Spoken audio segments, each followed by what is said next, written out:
सबका स्वागत है। मैं आपके साथ सेजल कुमारी। चैनल को सब्सक्राइब करके बने रहिए न्यूज गुरु के साथ। बढ़ते हैं आज की ताजा खबर की ओर। हिंद मजदूर सभा के सभी संबंधित कोल यूनियन के नेताओं को, कर्मचारियों को बहुत बहुत क्रांतिकारी अभिनंदन। और जैसी परिस्थिति इस वक्त कोल में बनी हुई है, प्रशासन की असफलता बिल्कुल साफ नजर आ रही है। प्रशासन ने पत्र निकालकर दिल्ली में 12 तारीख को पत्र निकाला और 22 तारीख की मीटिंग बुलाई कि वो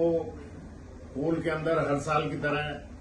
कोल मजदूर के खून और पसीने से जो उत्पादन बढ़ता है, जिसका प्रॉफिट बढ़ता है, उसके लिए हर साल अधिकारियों को और कर्मचारियों को परफॉर्मेंस रिलेटेड रिवार्ड और बोनस के तौर पर भुगतान करना होता है, लाजमी तौर पर। अधिकारियों को प्रशासन ने भुगतान लाखों रुपए का पहले कर दिया और वहां पर तक नहीं रुके, उनको लैपटॉप का पेमेंट और उनको मोबाइल का पेमेंट भी कर दिया। जब कर्मचारियों का परफॉर्मेंस रिलेटेड रिवार्ड और बोनस देने की बात आई स्थायी और अस्थायी कर्मचारियों को, तो उन्होंने एक बताया कि कलकत्ता हाईकोर्ट का एक इंटरिम ऑर्डर आ गया है, जिसकी वजह से इसका फैसला परफॉर्मेंस रिलेटेड रिवार्ड और बोनस का फैसला नहीं हो सकता है, उसको उन्होंने टाल दिया। तो ये मीटिंग जो है वो 15 तक बुलाई जा सकती थी। प्रशासन ने जानबूझ के वर्करों के अंदर असंतोष पैदा किया है। प्रशासनों का अपनी ड्यूटी के प्रति लापरवाही बरतते हुए उनका ये बिल्कुल फेलियर हुआ है, जिसकी वजह से वर्कर के अंदर भयंकर रोष फैल गया है और जिसका सीधा सीधा उत्पादन के ऊपर असर पड़ेगा। और ये प्रशासन को चाहिए जल्द से जल्द दुर्गा पूजा और दशहरा से पहले पहले उनका जो जितना डिविडेंड बढ़ा है, जो शेयर होल्डर को दिया गया है, उसके अनुपात में पिछले बोनस से जो उनका हक बनता है, जो तकरीबन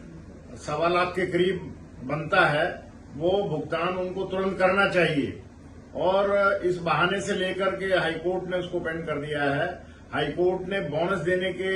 मना करने पर कोई आदेश पारित नहीं किया है। वो दूसरी बात है कि भी वहां पर किसी एक यूनियन को प्रशासन ने नहीं बुलाया, उसके आदेश उन्होंने कोई पारित किए हैं, परंतु प्रशासन को इस मामले को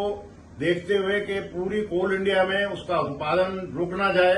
और वहां पर कोई अनरेस्ट हो जाए, इंडस्ट्रियल अनरेस्ट हो जाए, उसको देखते हुए तुरंत उसका बोनस का भुगतान करना चाहिए। अगर ये भुगतान नहीं होता तो मैं जितने भी हमारे हिंद मजदूर सभा के संबंधित यूनियनें हैं, उनके सभी अध्यक्ष को, महामंत्री, पदाधिकारी और कार्यकर्ताओं को यहां से संदेश दे रहा हूं कि वो जितने भी कोल कर्मचारी हैं, माइंस के अंदर उनके जो रोष है, जो उनका गुस्सा है, उसको संयम में रखते हुए और उनके बीच में जाते हुए, उनकी हमदर्दी को समझते हुए और उनको इस बारे में आश्वासन करें कि अगर ये पूजा और दशहरे से पहले पेमेंट नहीं हुई तो पूरे कोल इंडिया के अंदर काम बंद हो सकता है, जिसकी सीधी जिम्मेवारी से चेयरमैन कोल इंडिया का और उसके प्रशासन की होगी। उसके लिए अगर आपको माइन लेवल पर सभी दूसरे मजदूर संगठनों को जो इन बारे में चिंतित हैं या वो भी इस बारे में अपना वर्कर के साथ में खड़े होना चाहते हैं, तो सबको एक संघर्ष समिति बनाकर एक ज्वाइंट एक्शन के लिए तैयार करें। और अगर इसके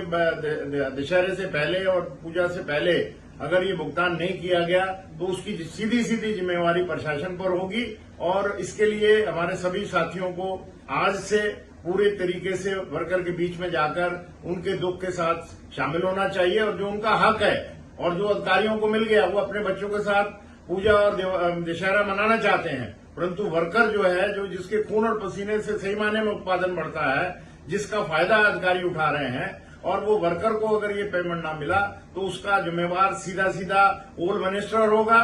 और चेयरमैन कोल इंडिया होगा। और जितने भी सीनियर अधिकारी हैं जिनकी ये साजिश की वजह से, लापरवाही की वजह से ये डिले हो रहा है, वो उनके ऊपर जिम्मेवारी होगी। ये मेरे संदेश को आप समझिए और प्रशासन को मैं चेतावनी देता हूं कि इसको लापरवाही न बरतें और इसको तुरंत इसका भुगतान करें और वो जिस भी तरीके से करना है वो उसको ज्यादा देर तक डिले ना करें। अन्यथा जो भी अगर अनरेस्ट होगा, काम बंद होगा, उसकी जिम्मेवारी सीधी सीधी कोल मिनिस्टर, चेयरमैन और सीनियर ऑफिशियल के ऊपर होगी। ये संदेश मेरा सभी हमारे हिंदू मजदूर सभा के जितने भी हमारी एफिलिएट्स हैं, उनके अध्यक्ष, उनके महामंत्री, उनके पदाधिकारी और उनके कार्यकर्ताओं को संदेश है कि वो अपना सारा काम छोड़कर मजदूरों के बीच में, कोल मजदूरों के बीच में जाकर उनके हकों को दिलाने के लिए तैयार रहे।